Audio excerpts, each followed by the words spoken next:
that song Rap Snitches by MF Doom on his phenomenal album Food? And you know, I need to do a review on that. But there's a song called Rap Snitches. How I used to go? Rap snitches all up in their business. On the bench, be their own star witness. Remember that joint? I know I messed that up, but that's what we're going to talk about. We're going to talk about rap snitches. We're going to talk about your homie Takashei 6ix9ine. We're going to talk about, Jussin Smollet and how a lot of people was siding with the Chicago Police Department. Now, y'all snitching on yourselves. We're going to talk about, of course, Colin Kaepernick and his big win. And we're going to touch a little bit about mental health. So this is episode 59, party people. Y'all ready to do this? Let's go. I want to.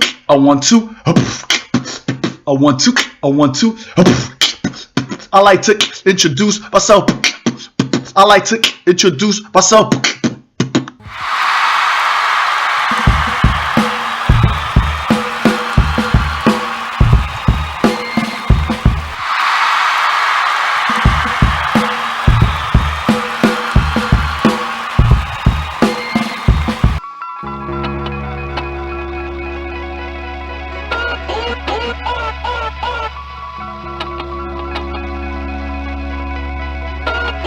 Now greetings to the world.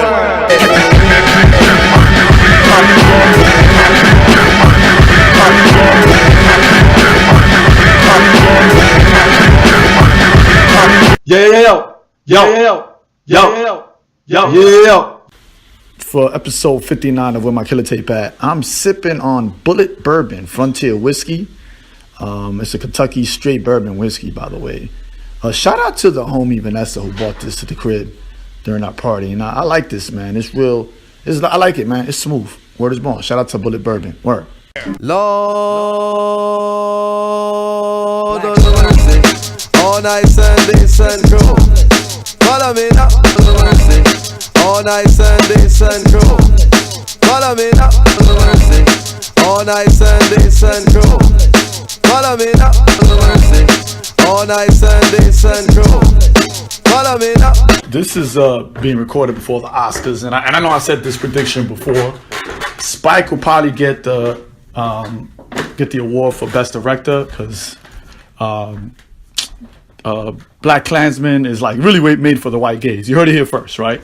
And plus, they always give awards to deserving people, actors, actresses, directors, like after they've done their best work. You know what I mean? So because he's been snubbed so many times before. So he'll get that. Black Panther will not get it for Best Motion Picture.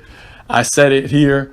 It's not happening. They're not going to do it. I don't care what nobody says. They're not going to do it. If they do, color me shocked. I'm going to be like, wow. But I'm saying that right now. Again, this is recorded before the Oscars, and you'll probably listen to it after the Oscars. Anyway, fuck the Oscars, though, for real.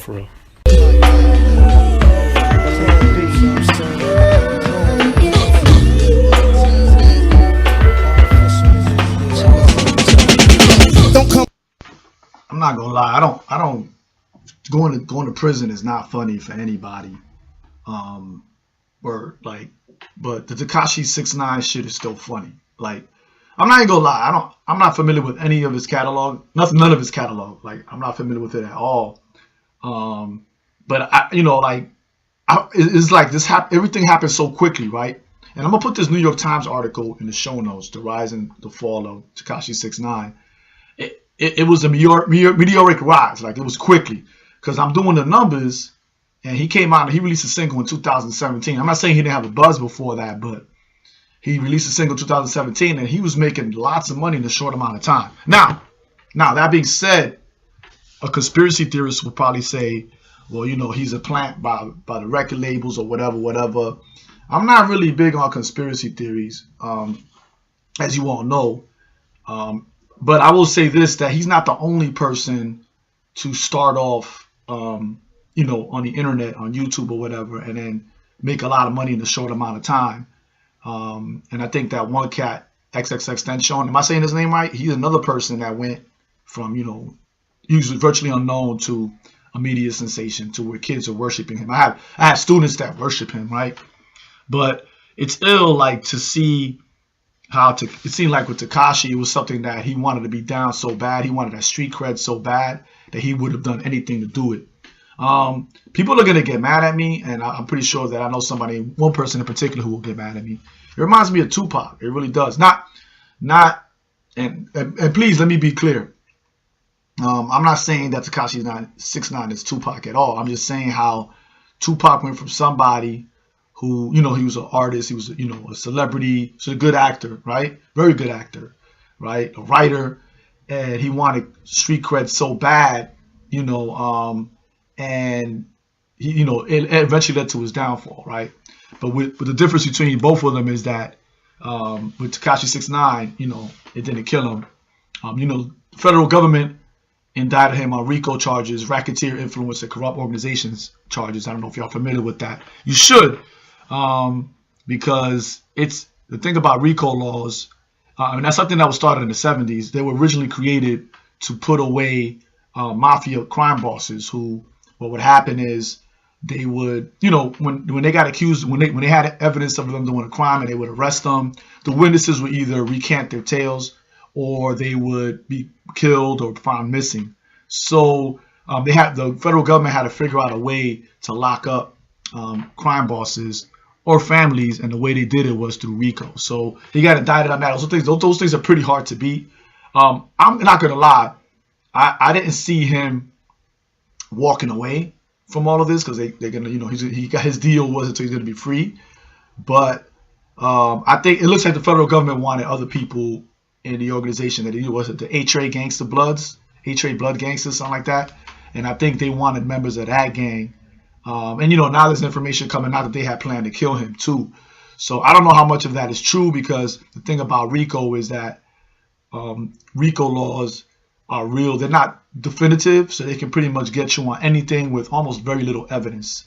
You just have to prove that you're part of an organization that's committing crimes or organizing crimes. So again, it could be very vague. You don't really need witnesses or anything like that. So RICO is real crazy. But that's how, using RICO, that's how the federal government was able to get a lot of informants, because they were faced with a lot of time. So this is a tool that they use, and you see it happening here. Again, I don't think it's conspiracy theory, people saying he's an agent.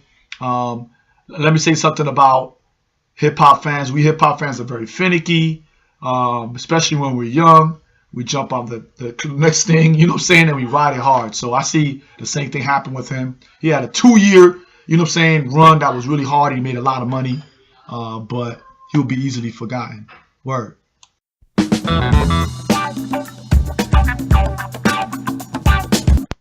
Definitely got to talk about Colin Kaepernick. Shout out to Colin Kaepernick, man, on so many levels, right?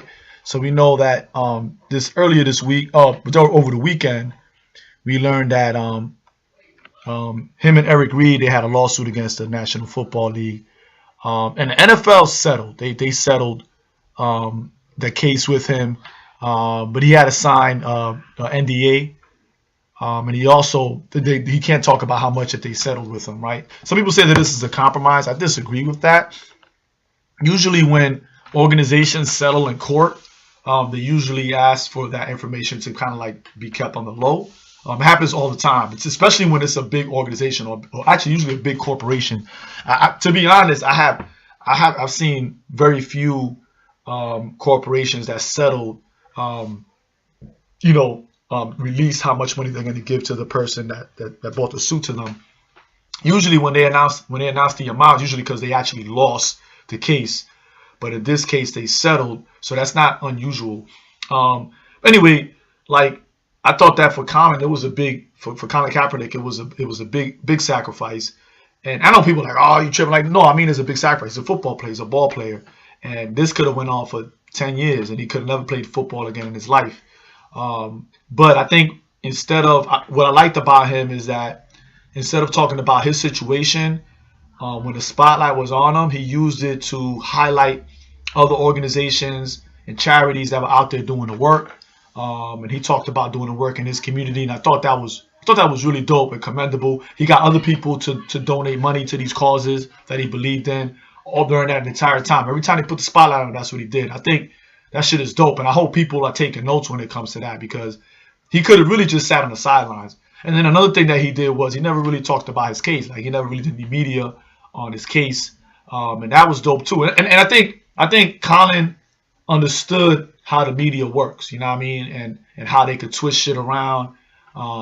So I think that was really smart on his part, and I think all of us could take notes on that, how the media works and how they get down, because you saw how everybody just ripped into him, right?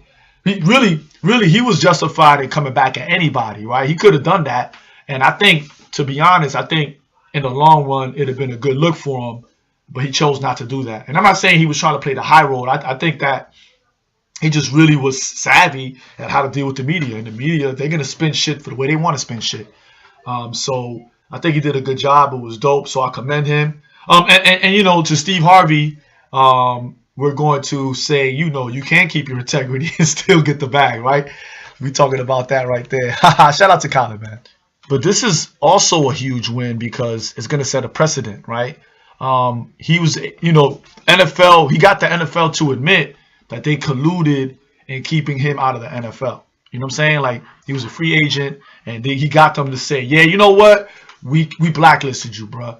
And what's going to happen in the future is when other athletes or other people that become like free agents or whatever, or they have to renew their contract, and these things happen, they can refer to this case. So that's, to me, legally, it's a huge win.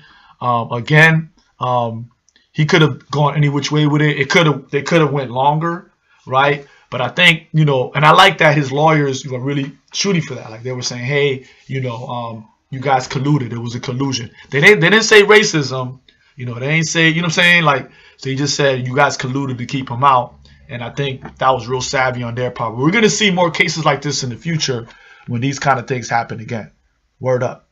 Yeah. Yo, I think Prince should run first and listen. I think so. Yeah. Yo, I think Prince should run first and listen. I think so. Currently reading with my book club, the Noir Book Club here in my city. We're reading A Blade So Black by L.L. McKinney. And it's Alice is this time is written to be a young black teenager, 17 years old. The book starts off really fast. Like, I mean, you literally like are hitting the ground running from page 1, but it gets really better. And what I like is that McKinney does a good job of fleshing out the story, the background of what's going on as the action and the dialogue progresses, which I know if I tried, I couldn't do that. And it's very hard to do. And to keep the reader's attention. What I love the most is that there's two things that I love the most is that there are characters that are from the original Alice in Wonderland story, but they're treated differently, right? So like Tweedledee and Tweedledum are shown as human companions, and also it's actually like a sequel. So they actually refer to Alice from Alice in Wonderland and what she did and how she affected Wonderland. So it really is a sequel to the original story. And I know that they've written the original author of Alice in Wonderland, he wrote like sequels and prequels to that, but I really like this one and this take. So it's really dope. Highly recommend it. It's a young adult novel, but I highly recommend it. It's really dope.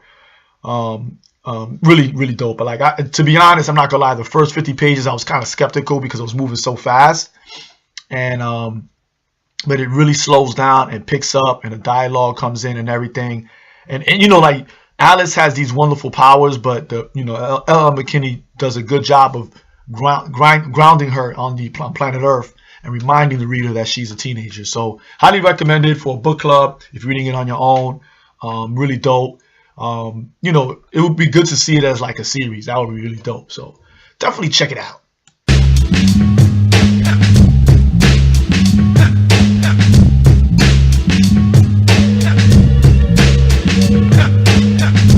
Here in my city, there was a recent murder-suicide that was posted on Facebook Live. I don't have a Facebook account. It's just another reason why I don't have one, right? Not saying that I would have watched it. And while I was doing some research on the information, I'm not gonna mention the names of the victim or the perp. The reason being is because the video is still out there, and I don't want people reposting that video. Because when I was doing research, the video kept popping up in all these different articles, and I just can't do it, and I don't want to put that on nobody else. So I'm not gonna name any names.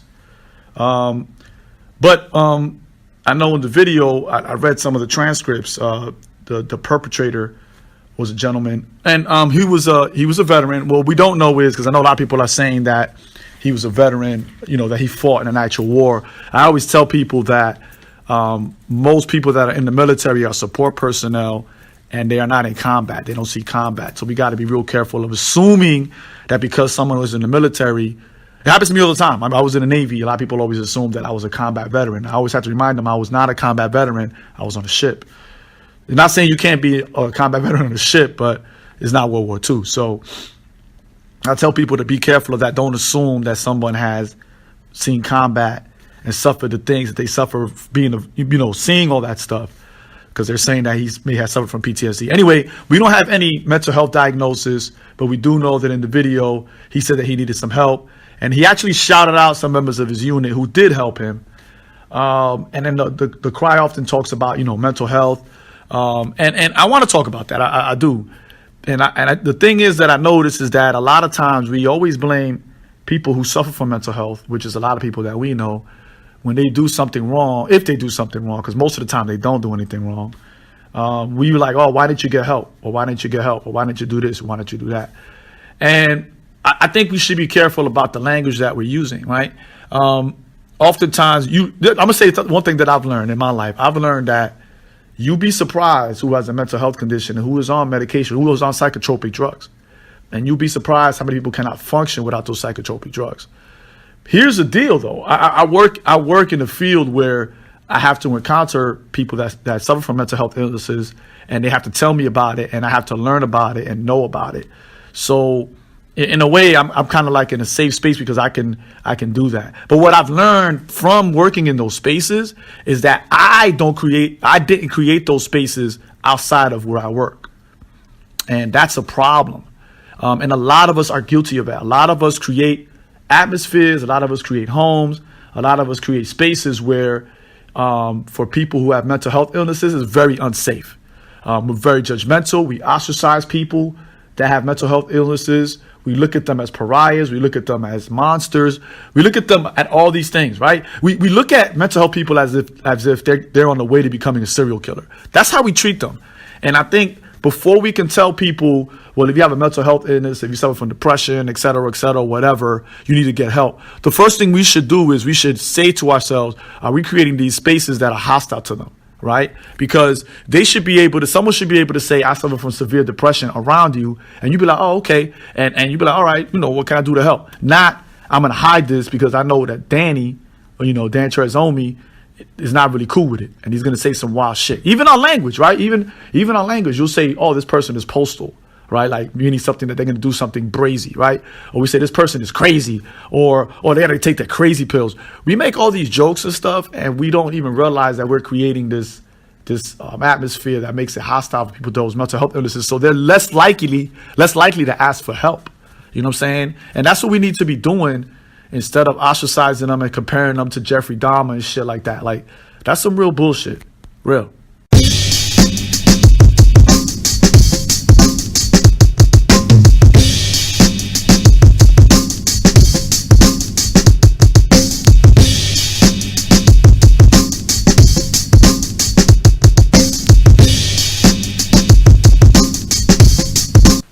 But here's the deal about the Jussin Smollet case that's hilarious to me, right?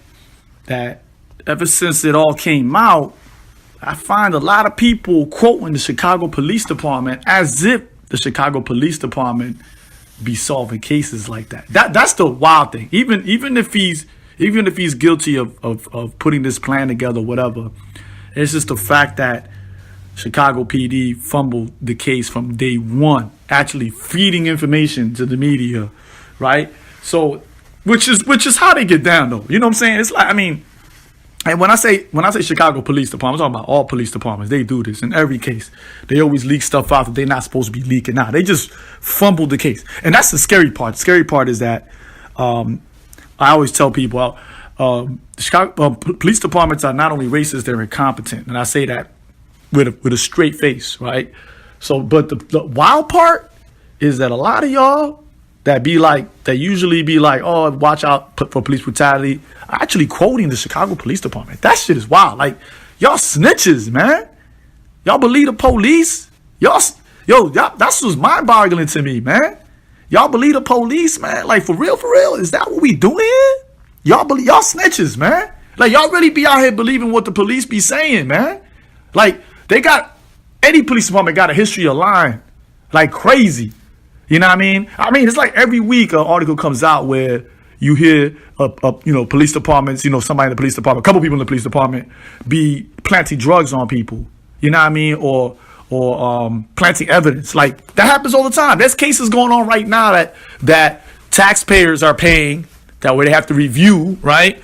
Because some file detective or a couple of file detectives or a whole department fabricated stuff. So, yo, man, y'all snitches, man.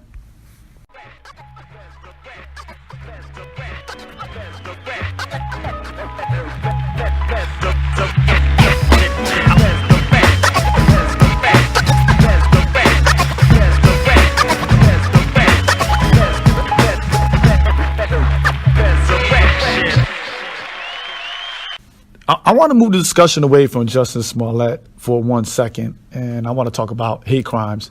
I dug up this report, and I know I should have got one that was more recent, because this one is one from 2010 by the California Coalition Against Sexual Assault, CalCASA, and it's called Focusing on Pride, Hate Crimes Against LGBT Survivors of Sexual Assault, and it was done in 2010. And I had this for a while, and I read it before, but when this entire situation happened, I brought it up because there was a couple of things I want to note. First of all, I want to define what a hate crime is, right? And in this report, they say that a hate crime, also known as a bias crime, is a criminal act or attempted act against a person, institution, or property that is motivated in whole or in part by the offender's bias against a race, color, religion, gender, perceived gender, gender identity, ethnic, national origin group, disability status, or sexual orientation group. So I just want to make sure that we know what we're talking about when we say that. And also that hate crimes are probably one of the most underreported crimes in America, next to sexual assault. And there's very reasons why people don't do it. A lot of it is because the police, the law enforcement agencies, and they're not, and you know how the Chicago Police Department acted in this entire thing was very responsible. But one thing I've learned about law enforcement agencies is that not only are a lot of them racist, sexist, and homophobic and transphobic, but a good number of the members of these agencies are very incompetent. And yes, I said it. But that's probably one of the reasons why a lot of people don't report it.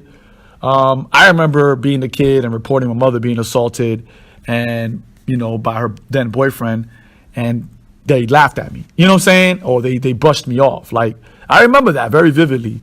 So I'm pretty sure that happens way more often than even I assume. But a lot of times, like rape, hate crimes don't get reported.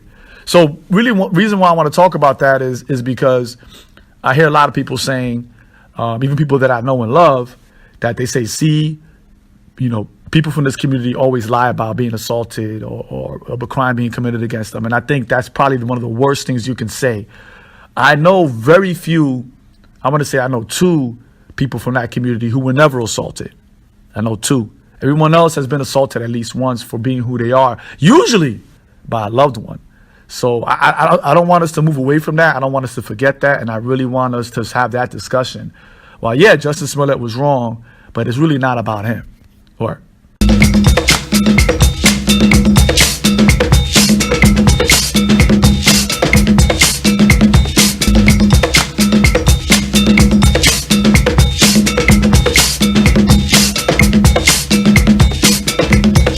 so for episode 59 of where my killer tape at, or health segment, somebody asked me to talk about the keto diet. Now, I'm gonna say 2 things. The first thing is that when I went to do research online on it, I noticed that a lot of stuff was coming up that was trying to sell me keto recipes and keto diet plans and all this stuff. And even if I found an article that was like, oh, this is not really a good idea, it was still, when I pull up, it would still give me advertisement for that. That right there, number 1, is questionable. Number 2, I think a good documentary series for you to watch is A User's Guide to Cheating Death. It's on Netflix. It's really, really dope. and they talk about how there's a lot of diet fads in the United States, for the United States in particular, because other countries don't have those issues when we come with, body positivity and weight loss and all that stuff. So I recommend watching that. Keto diet is just another fad diet. It's just another series of diets that have been out. Atkins diet, paleo, all that, whatever you call it, paleo, whatever you want to call it. It's just a fad. And the scary part is that, we live in a, way capitalism works. I was saying we live in the capitalist side. The way capitalism works, right, is they'll try to sell you some shit. They'll say, gluten-free, you know what I mean, organic, and it's just a marketing ploy. I'm not saying you shouldn't watch what you eat. You should definitely watch what you eat. You should definitely watch your portions. But the keto diet is just another form, a way to get your money, man. That's all it really is, and folks gotta realize that.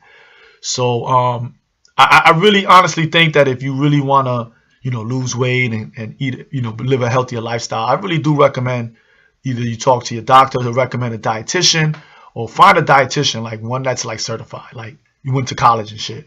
I really recommend that, because these diets, they're not out here, for some people they're risky, and I don't know the science, for that, but I know for some people out there it's risky. And for other people it just doesn't work. And we here at the with my killer tape pad, we don't do, there's no silver bullet that's going to get you. There's no magic bullet that's going to get you to where you want to be at. And I'm going to also say that you shouldn't peg your health to your weight either. You shouldn't peg your weight to those numbers on a scale. So that's my take on the keto diet. I know it's not as in-depth as people wanted it to be, but I could just see the signs, and I'm like, yo, this shit will last another 2 years, and then some other fly shit will come out to help, to try to convince you to take that money out your pocket. Word. This is a man's world, but it would mean nothing without. This is a man's world. Part 3, QVC, sip lime Bacardi. Heavy on the list, you blink my ice ring. John Lee Green, yeah, that's small. Part 3, QVC, sip lime Bacardi. This is a topic for how to approach women. This is a topic that a lot of people bring up to me, and I've gone over it before. I think episode 2 I talked about it, or episode 3, and then I brought it up a couple of times after that. And it's a conversation that consistently comes up, and that is street harassment. And I tell people all the time, like I tell men actually, that if she has a big butt, she probably knows she has a big butt. So telling her in public that she has a big butt is not a good idea. Or if she has big breasts, like she has a mirror. So, but I just want to say that what I hear a lot of men say is that, well, I can't shoot my shot, and that's not necessarily true. Number one, I just really feel like you need to be conscious of it. And I do feel like there are some places that you should not be talking to women, like to get their number, like for example early in the morning, or when somebody gets off after work. Because I know, speaking for myself, I know early in the morning I'm not really trying to talk to nobody, and when I'm getting off of work, I really kind of want people to leave me alone. So I look at it, try to be empathetic, and try to really see that person for that. And I'm assuming for a lot of women in big cities, there's probably like 50 dudes that try to holler at them in mad disrespectful ways. So you being the 51st person, even though you're going to do it in a nice manner, I think you should really like respect that space. That being said, there is a way to express how you like someone in a way that's respectful and non-intrusive. And if you don't know how to do it at this point for episode 59, then you might want to go back and listen to all the episodes, or you might want to read a book. That being said, don't refer to them as baby, mom, hey ma, shorty, like, address them how they want to be addressed. And usually that's knowing their name. But if you don't know their name, I feel you, but that's like, learn how to handle rejection. That was episode 2. Learn how to handle rejection. If you can't handle rejection, then you don't need to be speaking to women. So I hope this helps out a little bit, but I think, fellas, we need to really sit back and look at it and see what's going on. And respect women's spaces. Respect them. For real. Word. Peace.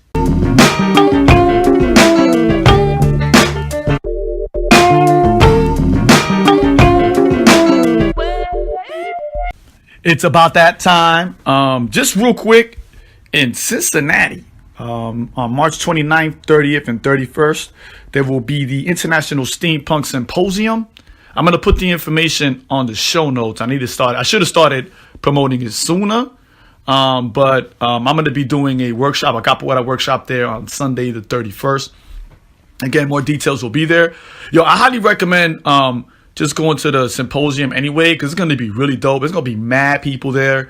Even if you're not into steampunk, it's just good to see the costumes, because man, I think steampunk has probably one of the best cosplays that I've seen, because people really like go out of their way, and this is unique to see people do their joint there. So please come out there, and again, all the information is in the show notes. I'm going to talk more about it as the weeks progress, but I'll be out there and everything. Come through, have a good time with me, learn some capoeira, or if you just want to hang out and meet me, let me know. Take pictures and stuff like that, or interview me for your podcast. Come through. Word is born.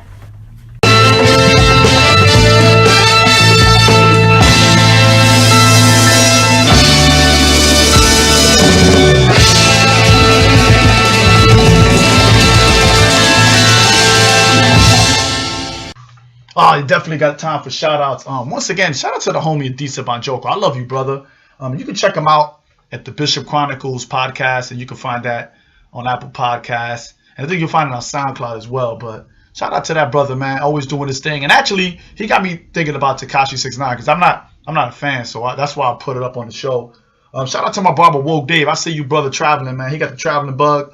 And he out there doing his thing, man. Taking his pictures and everything. He got his passport. I see you, brother, doing your thing, man. And finally, shout out to the people at the Hood Health podcast. And if you're not into the Hood Health handbook, you should check them out. Just go ahead and Google Hood Health handbook, and you go check my peoples out there. See Best A Life for Law, and also my man Supreme Understanding. They have a podcast that deals with Hood Health. And if you down with us here at where my killer tape at, you definitely down with the Hood Health. Word is born. Peace. And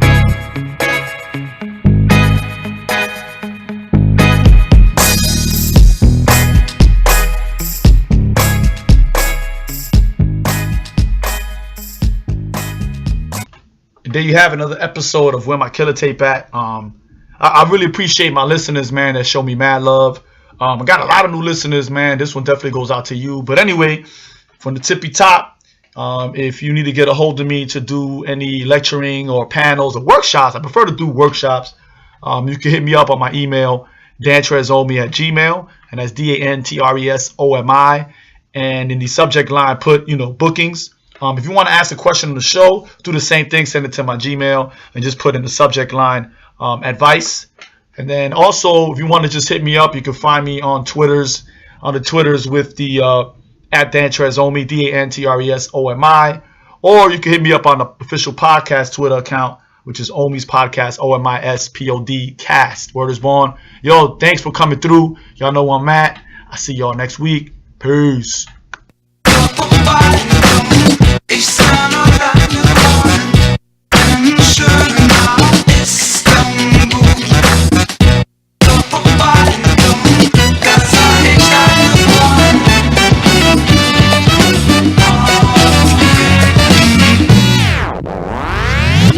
back.